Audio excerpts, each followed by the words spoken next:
the way that next week, the way that Teddy had designed this training is that next week the plan was for us to like just spend some time getting into Ready Rosie and you kind of developing an implementation plan of how you can utilize Ready Rosie resources specifically around social and emotional learning, but just in general as well. So I'll have a little plan that I can share that we'll be going through and working through. So you can think of our last session as a working session, so to speak.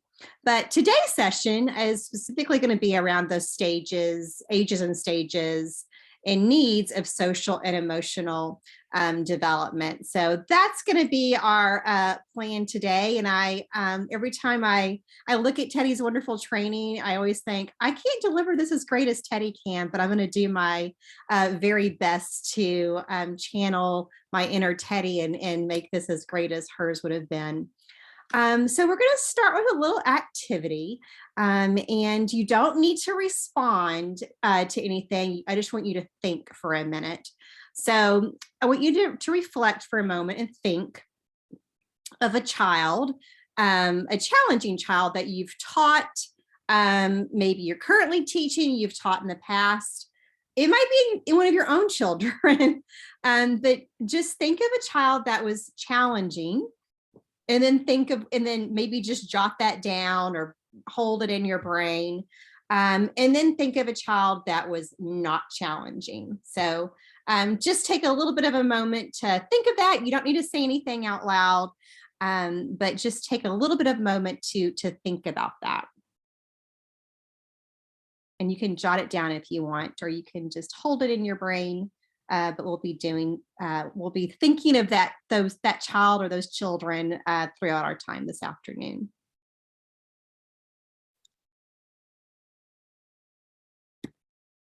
So we're going to start with a little video from Dr. Becky Bailey. You may be familiar with her work from Conscious Discipline. She's created several of our research and answer videos within Ready Rosie. We also have in Ready Rosie, not only do we have the research and answer videos that are meant for families to watch, but we also have a little tab called, I think it's called Professional Development. You may not have noticed it, but it's videos specifically for teachers. And so we're going to see a few videos from Dr. Becky Bailey that were part of that session of videos or series of videos designed specifically for teachers. So let's take a look. Two things you'll hear teachers say a lot. How do I stop this behavior, or how do I get or make them do something else? So we want to get rid of that right now. All behavior is some form of communication. When a little baby goes, they mean pick me up. When they cry, it says check on something. All of a sudden, when they get to be 2 and they go like this, we go stop it. But if all behavior is some form of communication, we need to hear it through the lifespan. So if a child throws something on the floor and starts screaming, they're saying, I don't know how to handle frustration. So then we need to help them with that. So all behavior is some form of communication. If we stop the communication, we miss what's going on with the child, and we can't teach the missing skill. And you can imagine if they grow up without these skills, then we'll be shocked when they're 15, 16, and 17 doing something that we think, whoops, I wish you learned that when you were young.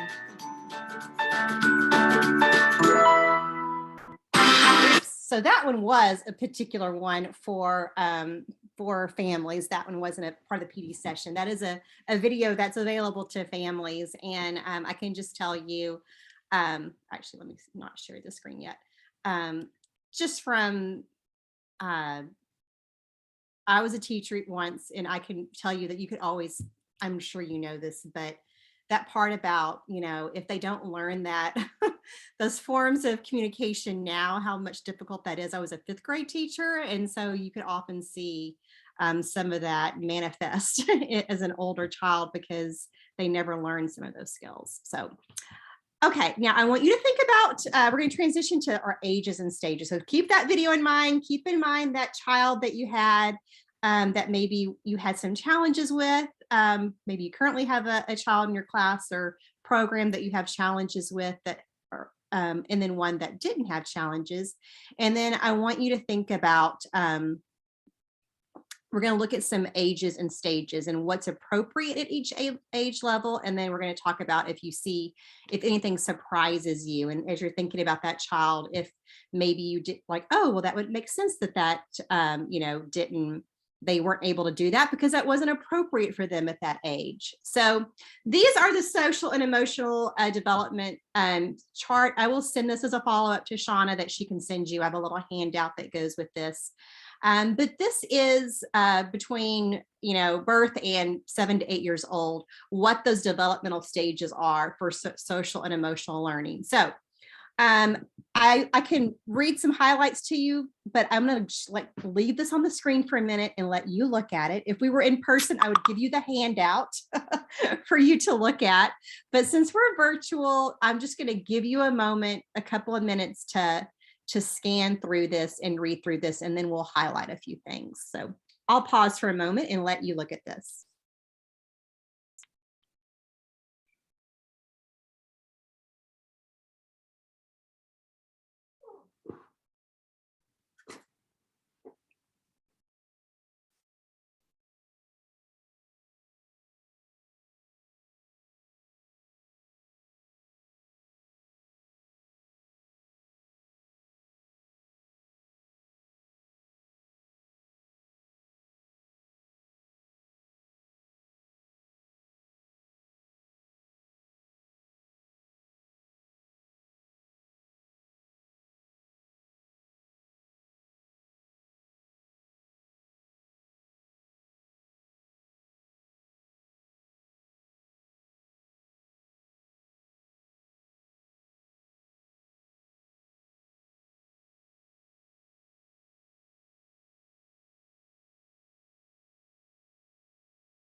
Okay, so let's just highlight a few of these, and then I'm going to ask you if any of these surprised you.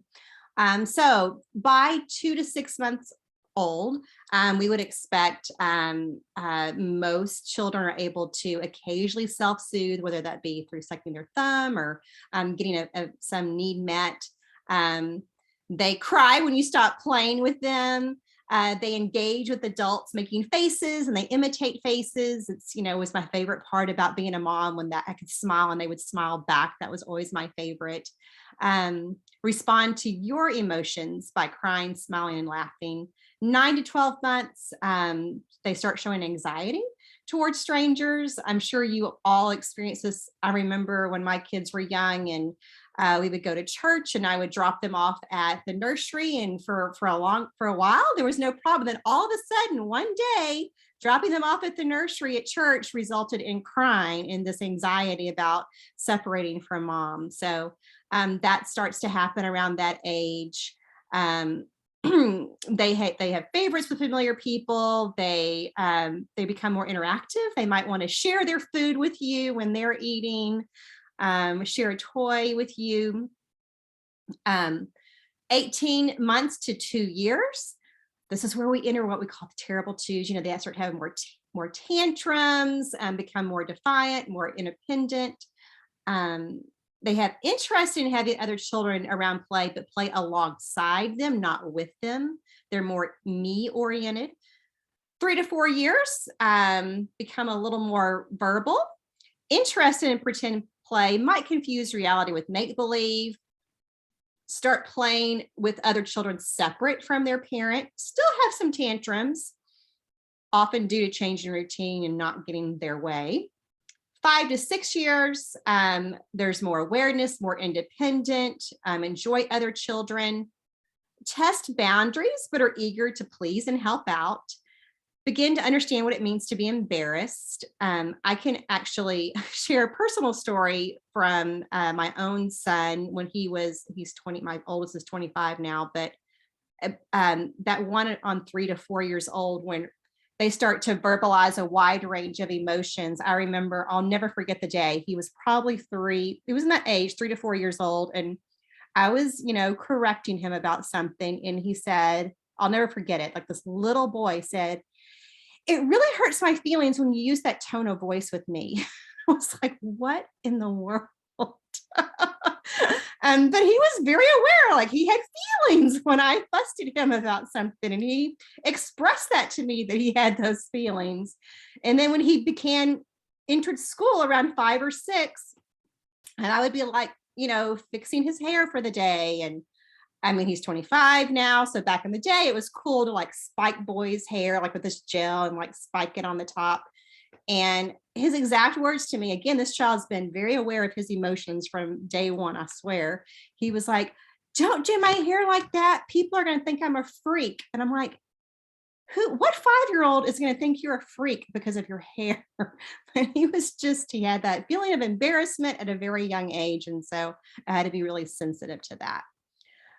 Between 7 and 8 years, they're more aware of others' perceptions.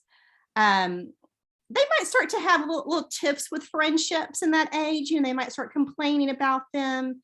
They try to use their words to express their emotions, but sometimes it's aggression that they show instead. And they want to behave, but they aren't always as attentive. So thinking about that child that reflecting on that child's behavior that you thought of at the beginning, did it fit within these guidelines, or maybe you were expecting a behavior for them to act a certain way, but it wasn't developmentally appropriate? Or do any of these surprise you? I will start just to get the conversation going. So the one I was thinking of was a little one that would just, if we were at a park or if we were anywhere, would just take off running and just go on his own. And then you were torn between supervising these children or going after the little one that's running away. And when I think about it, was probably when it started, 18 to 2-year-old, where I see, or I'm sorry, yeah, I think 18 2-year-olds, just that wanting to be more independent. Mm-hmm. So that the not being fearful piece was not yet there. But then as it kind of became a game, it went beyond.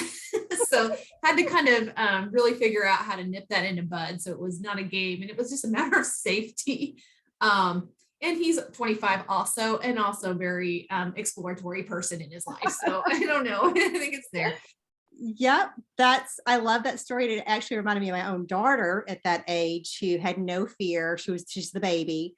And I remember being at a swimming pool at a family reunion, and she would like intentionally, she couldn't swim yet, but she knew that we would have to chase after her if she ran. So she would run to the deep end and jump in. And my brother was at the family reunion. He kept like going back and forth and catching her. And he was like, I'm like, just let's put her floaties on, stop chasing her. Like, she thinks this is a game at this point, because she knows she shouldn't be doing this, and she knows it's dangerous. But it was, yeah, he was like, how do you do this? Anybody else want to share? Could be a personal story, maybe a child that you were thinking of, or your own child, or does anything surprise you, or where do they fit in these ages and stages?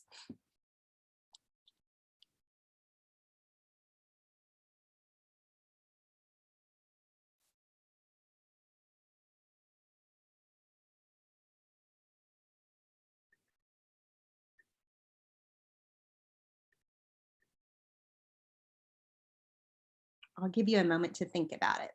Oh, I see some chats coming in. 14 months, dumps and runs with all the toys, Penny says, and then cries when he has to clean them up. Okay, so that would be somewhere in these 14 months. It has to be somewhere between this 12 months and 2 years, obviously. So yeah, I wonder, so let's think about that. Maybe he's trying to be a little more independent, but at the same time, maybe making a game of it. Like as said before, maybe he's like dumping them and then making a game of, watching what happens, the result, cause and effect. Anyone else? And you can unmute yourself or you can put in the chat, either one. I have a little sister that's around like 1 year, around around that age. So I feel like she mostly relates a lot to that pretend play. She'll grab like her babies already and like start pretending that she's like the mom, and she'll just go shh, shh, shh, shh, to the babies all around the house, and she just like sleeping the baby, and just she'll put them in the like her little chair where she sits, but that's where that's where she puts the baby. Or she'll like feed a lot of the baby with her little like pretend bottles that she has. So I feel like when I thought of her and I looked at that area there and I saw the pretend play and all that, I was like, that's her. I love it. And also that's why those toy manufacturers are so smart, right? They have like, they know a lot of this. That's why they have the toy bottles and the baby dolls, because they know that kids like at that age start to like to imitate and do that pretend play. Absolutely. I want to share. Sorry, Yeah. I have a 7-year-old, and I just have I have my parent teacher conferences on Tuesday, and the teacher shared that she's very well expressing her feelings, and especially with her, because she said that she raised her hand and she approached her, and she said, "I didn't like that you didn't pick me." And then the teacher was like, "Oh, I'm so sorry, Victoria." And she's like, "Yeah, I was so sad because you pick other kids and you didn't pick me, and I have an idea." And the teacher said that she really she approached her, and I was like, "Oh, she did that?" Because I thought, I mean, you can get intimidated to approach the teacher, but no, she didn't. She just said, but she said that she explained her why, because there were all 20 students more and they were raising her hand. But then she said that she was okay after that. And I was like, perfect. She's like, I know you, she's one of the kind that she makes sure everybody's kind with each other and nice and, helping. But she went and expressed that hurt her. And I was like, wow. I was like, no, she said that not all the kids are able to go do that. And I said, well, we talk about a lot of feelings and, not hitting and expressing label the feeling instead of, feeding. And she's like, oh, that's good. She said, we really like that. So yeah. I love that story, Anna. Thank you for sharing that. I think that my son was probably the same. I think it's really good when kids are able to express their feelings, about how they're feeling and verbalize it as opposed to acting out on those feelings. So I love that. And I can actually relate really well to that. I vividly remember myself being about 8 years old, and I was probably what we call as a teacher's pet. I was always wanting to please the teacher and always wanting to have the answer. And I remember very vividly, it was I remember the teacher and everything, Miss Tisdale, and I had my hand raised and she never called on me. And I don't know what this says about me, maybe that I was stubborn, but I was like, I'm just going to keep my hand up until she notices me. And I think I kept my hand up like most of the class period because I was determined that she would call on me. But I think looking back, she was probably thinking, I've got to let other kids talk. Melissa cannot be the only person in this class that participates. So I'm sure Miss Tisdale had her reason why she didn't call on me, but I was determined that she would call on me if I kept my hand up long enough, but she didn't. Anyone else want to share, or does anything surprise you? Like, oh wow, I didn't expect to see that there. I thought that they could do that at a younger age.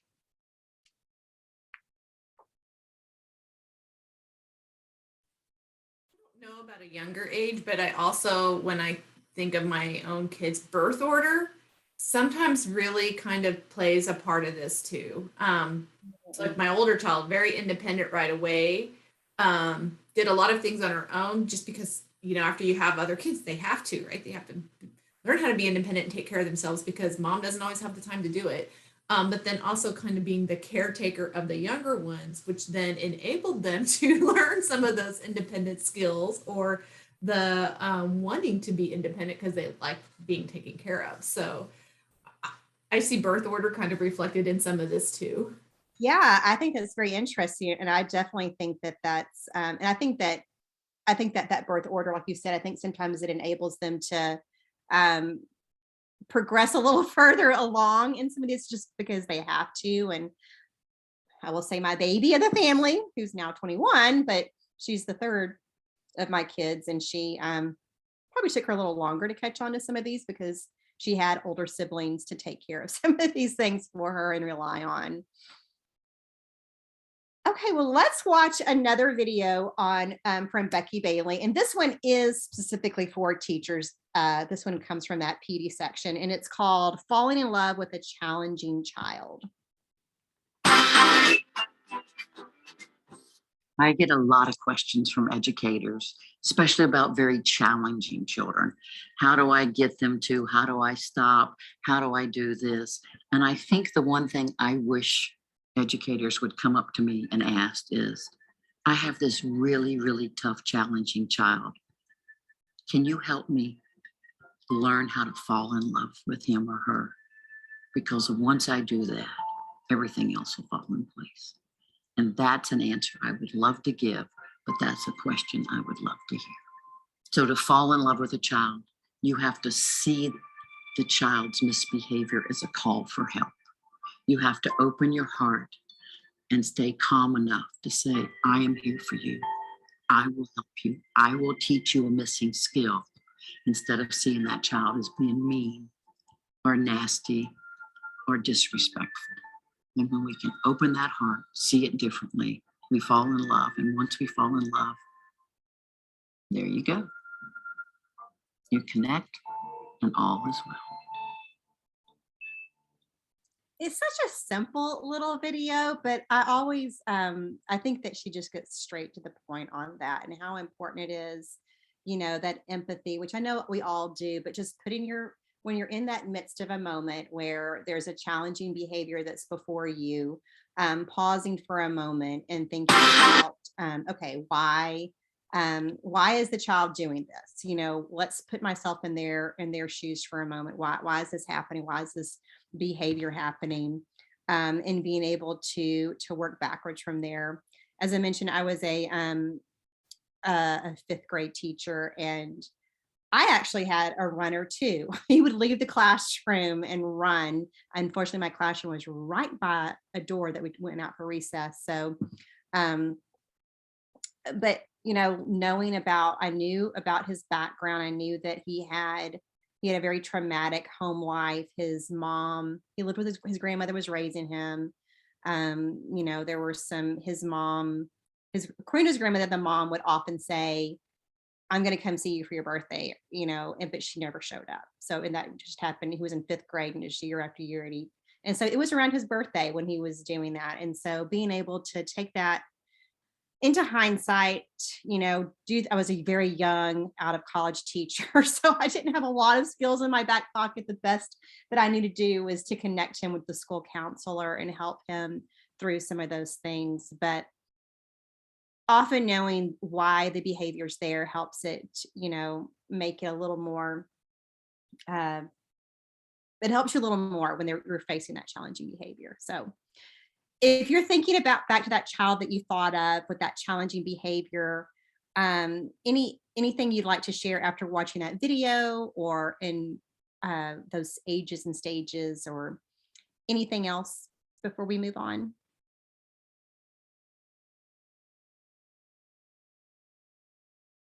And you can unmute yourself, or you can put it in the chat.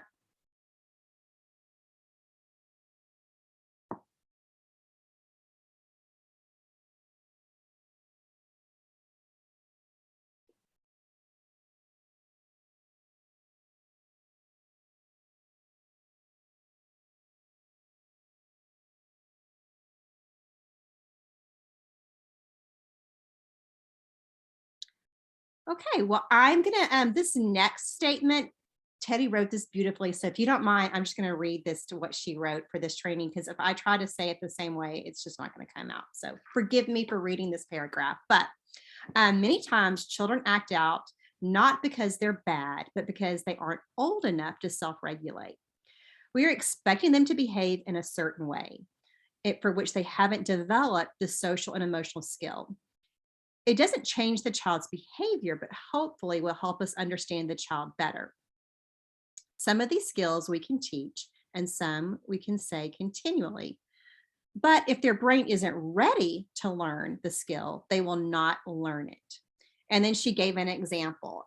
For example, 2-year-olds, as we were looking at that stages of development, that for the 2-year-olds, it said that they do parallel play. They're not so much into sharing. But how many times, and I'm guilty of this with my own children when they were small, do we say, share your toy? But they're not developmentally ready to share their toy at 2.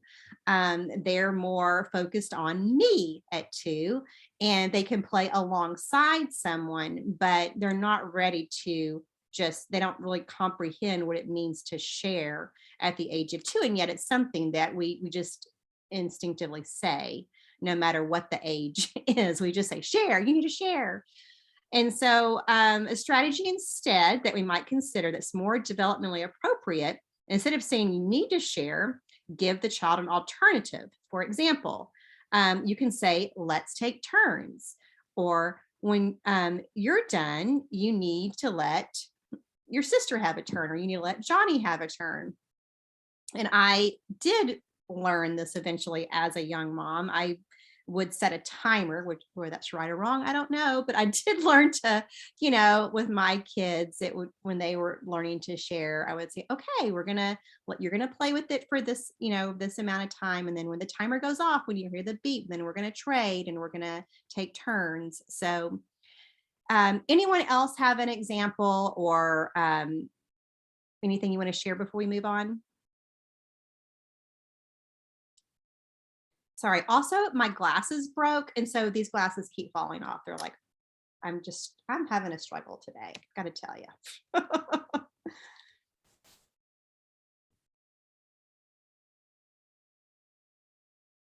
Got it. One of the solutions in the kit. Excellent. So it's a good choice.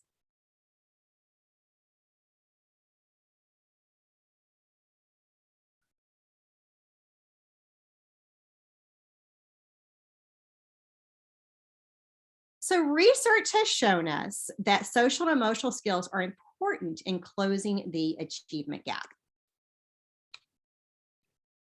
Children with strong social and emotional skills have an increased academic achievement.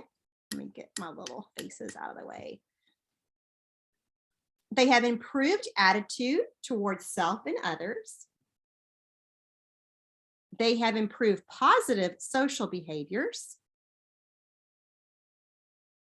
They have fewer behavior problems and less emotional distress. And they're better prepared for college readiness and standards. So we want parents to develop these social and emotional skills at home. If children come to school with gaps, we can teach and support these skills in our learning centers. But let's look how we can create a responsive and healthy environment to support social and emotional skills. So we're going to do a little activity called Show Me 5. And so these are the numbers. So you're going to put in chat the number. I'm going to read some statements to you. And as I read the statement, you're going to put in the chat the number. So you're going to put number 1 if your answer is really never. You're going to put the number 2 if your answer is sometimes. You're going to put the number 3 if your answer is I try really hard. You're going to put the number 4 if your answer is most days, or you're going to put the number 5 if I'm a rock star. So as you reflect on these statements, think about the children you work with and think about your classrooms. If you're a director or oversee a program, think about those children in your center or in your program. So if you're doing it in person, you would say, if you don't want anyone to know your response, keep it close. But if you're proud, hold it up. So if you don't want our answer, you don't have to. This was written for in person at one point. So think about your classroom discipline and your family's discipline strategies. So the question is, implement consequences that are logical to the rule that is broken and age appropriate. Are you a 1, 2, 3, 4, or 5?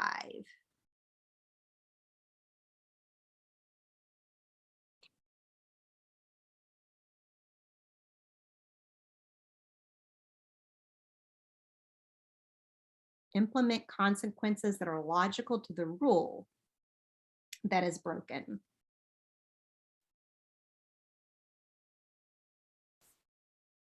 Got some 2s and 4s. Good.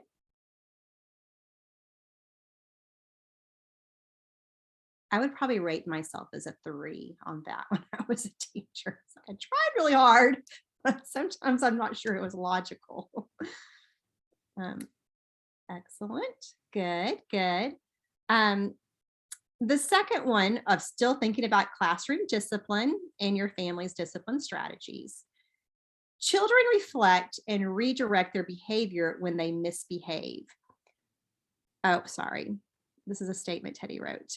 Children reflect and redirect their behavior when they misbehave. Even at early age, children can begin to think about what they have done. Now think about your language. Promotes positive behavior by encouraging children when they display good work habits. Are you a 1, 2, 3, 4, or 5?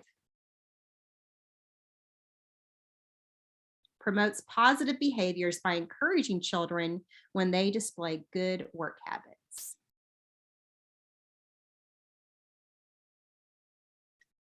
Lots of 3s and 4s on that one. Awesome. Also around your language, you let your students know how their effort leads to positive results with specific affirmation. So you don't always just say good job. You might say, I really like the way you put your toy back on the shelf, or whatever positive behavior you're trying to affirm. Got a 5, some 3s and 4s. Awesome.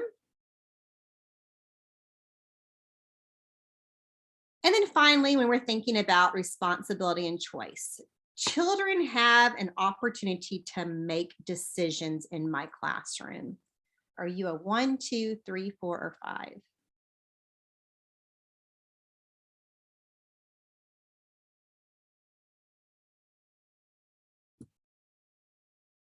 Lots of 4s and 5s on that one. Excellent.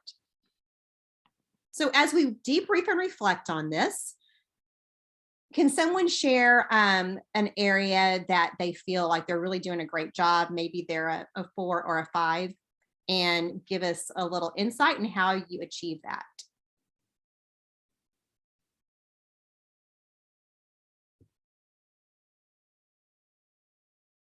So there were lots of 4s and 5s on children have an opportunity to make decisions. There were also lots of high scores on letting students know how their effort leads to positive results with specific affirmation. Anyone want to give any examples from their classroom to share with the others, or how you've used it in the past when you were in the classroom? My experience, I think I'm trying really hard, and I try really hard, like during my visits, to reinforce and do those positive affirmations to the families and the kids, like when we're doing like an activity or something, or like when we're talking about something and they're when the parents are implementing the activity in their own time.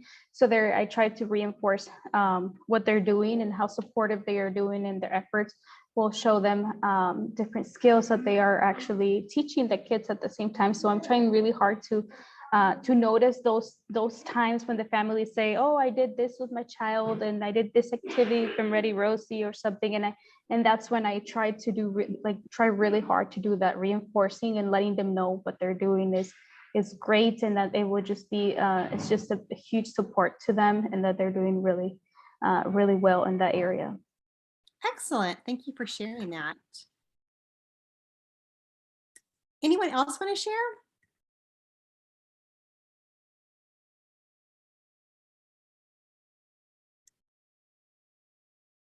Penny says, in order to increase the good choice behaviors, I'm constantly letting children know how they are doing a good job. This also helps the others to know what makes me excited and proud.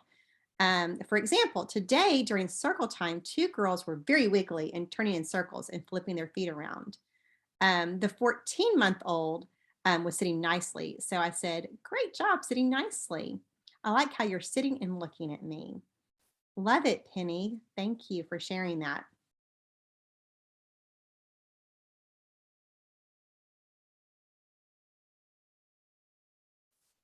So now let's flip it and let's think about those ones that we maybe need a little bit of improvement and that we have a goal for working on.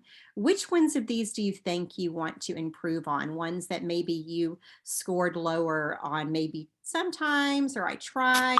And I think that on the first question I asked, it feels like I got more of the twos, would be implementing consequences that are logical to the rule that is broken and age appropriate was one. Does anyone want to share any of the ones? That was one, maybe the one on uh, promoting positive behaviors, or anyone? You're right, Penny. That is rare for a 14-month-old to be sitting quietly.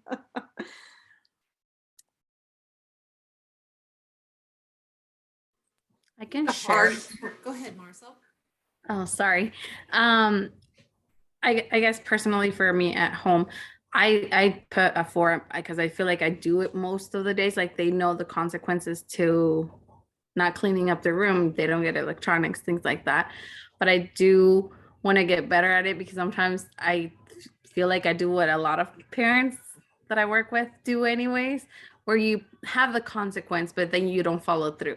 So I think what I really need to work on is the follow through, because sometimes I went to the office, have a little one too. So because I'm busy with her, I'll just be like, okay, just, yeah, you can have electronics, just to, so that I can also get like a little bit of a breather, I guess, where they can go, just leave me alone for a few minutes, and just get everything situated with the baby. So I think that's one thing that I would really like to work more on. Yeah, and I think Shauna put it in the chat, but we've all been there for sure, at that same. But I think that's why I put. If I were to rate myself on that, I would have probably said I really try to set those consequences that are consistent. But same thing, we sometimes things happen and you get busy. I had 3 little ones at one point in my life as well, so definitely understand that and relate to that. Penny says, sometimes I get frustrated after the time of setting a consequence that fits and they still make the same choice. So I just did. So I can have some time to cool down. That's a great thought, Penny. I just need to find alternative consequences that fit.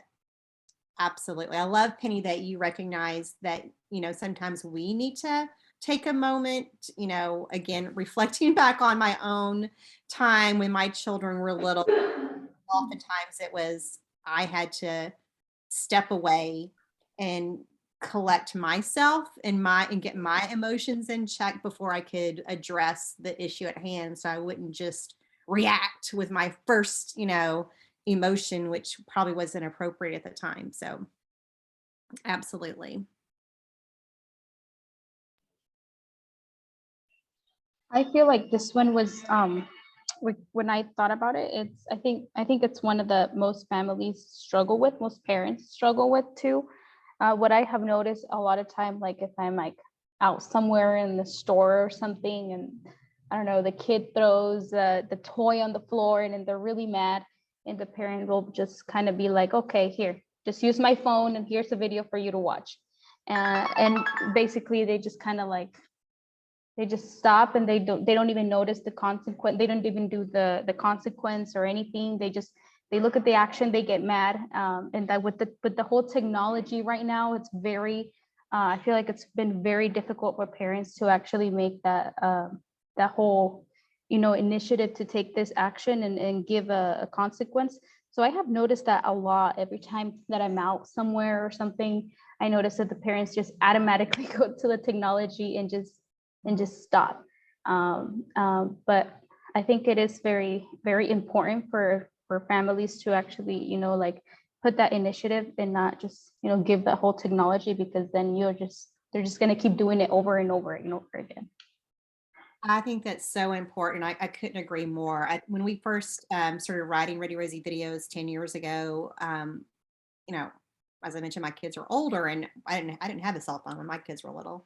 It wasn't really a thing. So we would count the number of apples I was putting in the bag, or we would go on a color hunt in the grocery store. Like we were engaged in doing things. And when Ready Rosie was being developed, it was kind of like hoping to use technology that parents are, tied to, but then kind of flip the narrative and say, use that technology to get some ideas on things you can do in the grocery store with your child to engage with them without, just handing them your phone.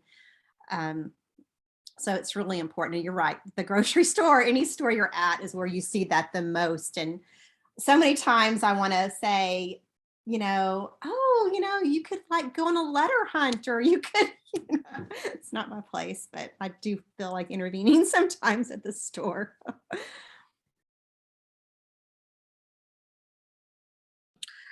I want to share. I have right now, they're teenagers now, but they sometimes the consequence doesn't come in the moment.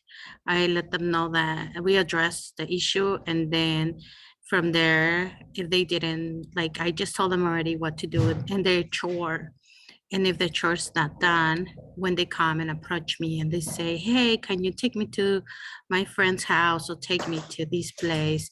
That's when I said, remember, I took my time to do your chore because I told you to take the trash, and I did it because you forgot about it. That's when they said, maybe next time I will have more time, since you waste your time not doing what I had told you to do.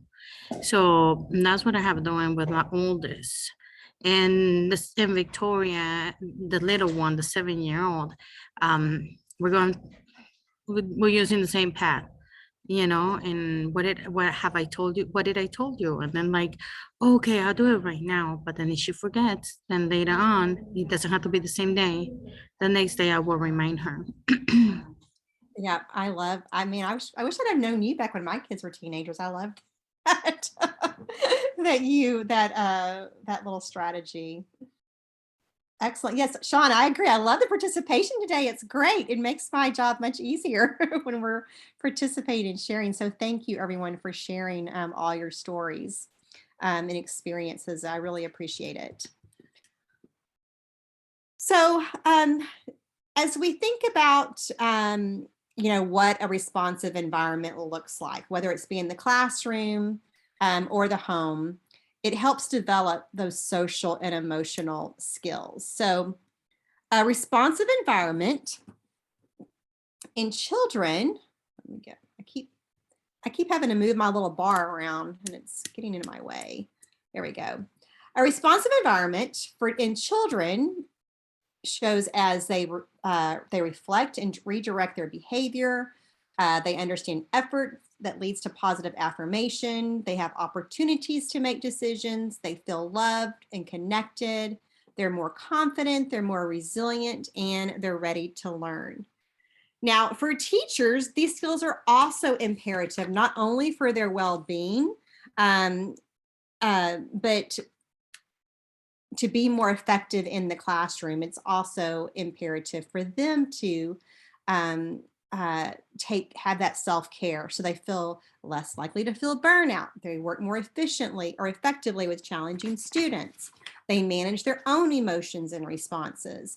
They understand how their emotional responses impact others. They know how to build those strong, supportive relationships with students, colleagues, parents. They deal effectively with conflict. They set firm but respectful boundaries. They regularly demonstrate kind, helpful behavior to those around them. There is no one-size-fits-all checklist of required skills, but teachers who have a high social and emotional development are high in both self and social awareness. In other words, they can recognize and manage their own emotions as well as understand how their emotional responses impact others. They know how to build strong, supportive relationship with students and others. Let's just pause for a moment, because to me, a lot of this for teachers especially revolves around self-care, which is something that we don't talk a lot about particularly, but it is something that is really important. So I would just love to hear how any of you, I hope, are taking time for self-care for yourself so that you can be effective and have that responsive environment in the classroom.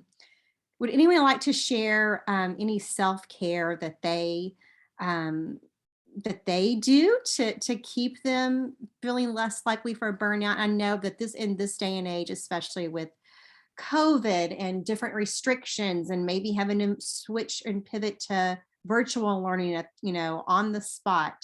Anyone want to share any self-care strategies that they've done or have suggestions for others? Or maybe you want to say, I really need some self-care. I'm not doing a good job of it right now. One thing I do, because I'm an educational navigator here, so I'm not really like inside the classroom, but I go and visit families. I'm a home visitor. So during the home visit, I feel like I have to be integrated or else I'm not really in there. I might be thinking about something else. And so on my way there, sometimes I either listen to a podcast or I listen to music while I'm there, when I'm driving there or something. And that, I feel like that really helps me kind of like relax me or like get me in tune for when I'm in the visit. I can kind of like concentrate. There's some visits that are really difficult because there's just very complex. People could like just, if you probably have a plan for them and could go the whole different way, so your whole mood can change at the end of the visit and you're like, oh my God, like nothing that I had planned was going to work there today. So a deep breathing has also helped me, like kind of like at the end of those difficult home visits, and just talking with somebody like one of my coworkers or something really helps me too, just so I can feel better, because it can be really like stressful, like very stressful sometimes to hear difficult stories or about the kids, or just going through very hard time with parents and stuff can be very hard. So I really think like self-care is really important, because even like inside a classroom, you can't, it's not you. If you don't take care of yourself first, whatever is around you is going to be very difficult for you to react. Absolutely. Thank you for sharing that. That's so important. And Penny added to that for her, vacations are imperative. I agree. I'm guilty of that, to be honest with you.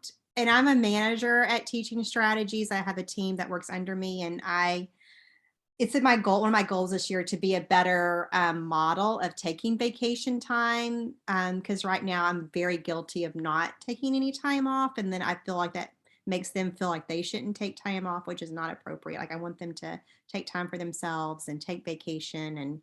And so it's definitely my goal to use my vacation this year. And when I take it, not to work during my vacation, which I'm also really guilty about. So absolutely. So we're running up on time here because we had such great Lisa, I think Anna wanted to just chime in. Yeah, Anna, absolutely. I was just thinking, just not to take your work home. Like definitely, I know we have some cases sometimes that are very hard, and sometimes it's hard to stop thinking about the needs of the family. But we just kind of, like praying helps, like, or hoping, like, like sending like good vibes also to the family. And for me, like praying helps, or something religious helps me.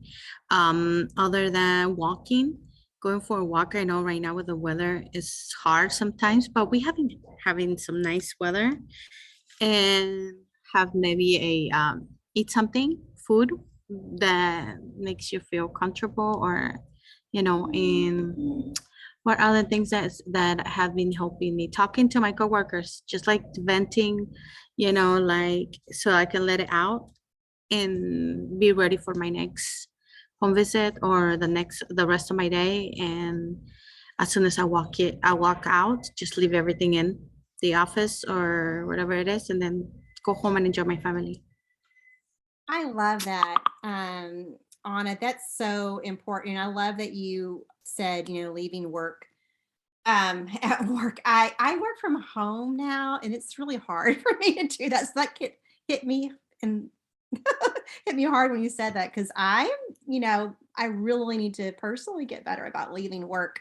It's hard when literally my work is in my house now. And so leaving it's really difficult. But thank you for sharing that.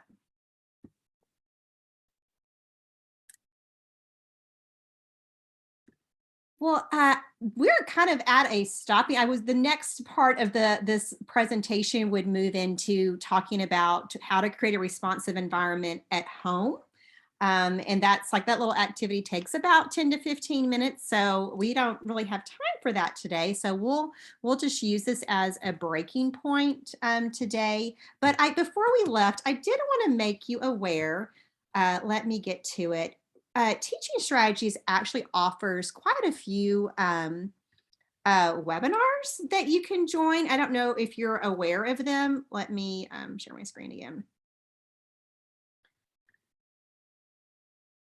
And so some of them have already taken place in the past, but it could be something that you're like, oh, well, I'm really interested in that topic. I want to go back and watch that. So this particular one, which really goes with the next part of this presentation that we'll do next week, we kind of start getting into just briefly touching on trauma and how that impacts childhood experiences. But you can go to, and I can send some of these to Shauna after this, but this one happened on January 26th, but you can always go to register for the series and you can get the recording of it.